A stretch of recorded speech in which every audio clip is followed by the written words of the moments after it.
안녕하세요. 오늘 여러분과 캐나다 Z세대 이야기 좀 해볼까 하는데요. 지금 청년 실업률이 기록적이라고 합니다. 저희가 본 CBC 뉴스 기사인데 이게 2025년 6월 11일자거든요. 팬데믹 때 빼고는 거의 25년 만에 가장 안 좋다. 이런 얘기가 있어요.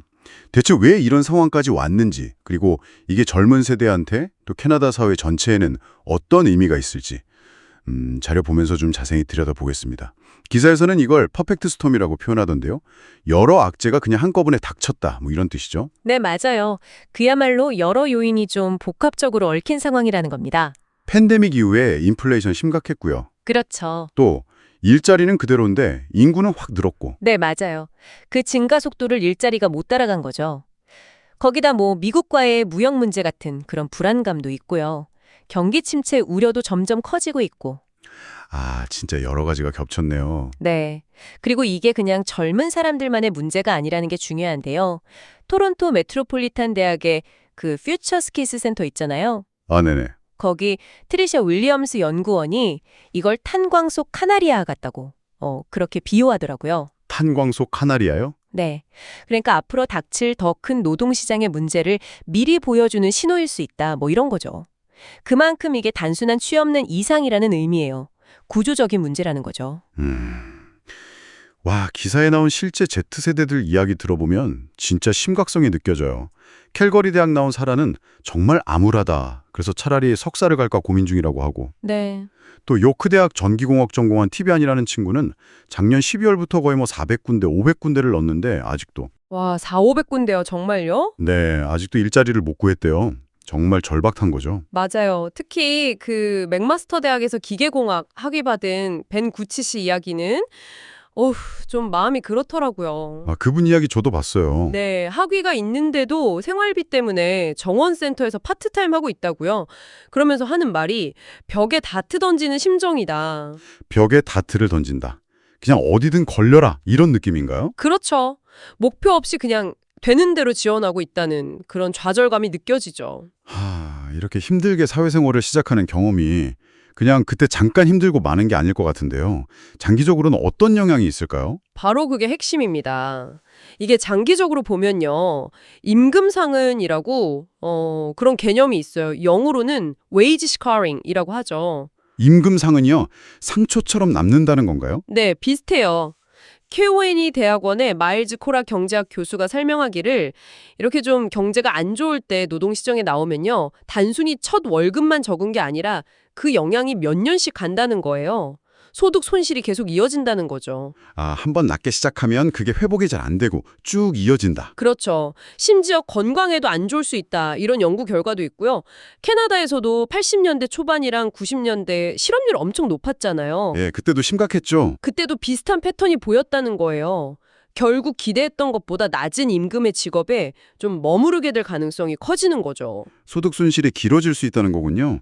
게다가 기업들도 좀 젊은 세대에게 불리하게 움직이는 것 같아요. 네, 그 엘버타 센츄럴의 샤를 생타르노 수석 이코노미스트 지적처럼요. 경기가 안 좋아지면 기업들은 보통 후입 선출 방식, 그러니까 나중에 들어온 사람 먼저 내보내는 거요? 네, 가장 최근에 뽑은 직원들, 주로 젊은 직원들이죠. 이들을 먼저 해고하는 경향이 있다는 거예요. 그럼 가뜩이나 취업도 어려운데 어렵게 취업해도 가장 먼저 잘릴 위험에 처하는 거네요. 그렇죠. 그리고 또 하나 우려되는 게 니트 상태 청년들이 늘고 있다는 거예요. 니트요? 교육도 안 받고 일도 안 하고 훈련도 안 받는? 맞습니다. 어디에도 속하지 않는 청년들이죠. 이게 왜 그러냐면 팬데믹 이후에 잠시 고용이 확 늘었었잖아요. 네, 그랬었죠. 근데 이제 노동력이 부족하다 보니까 이민자를 많이 받았거든요.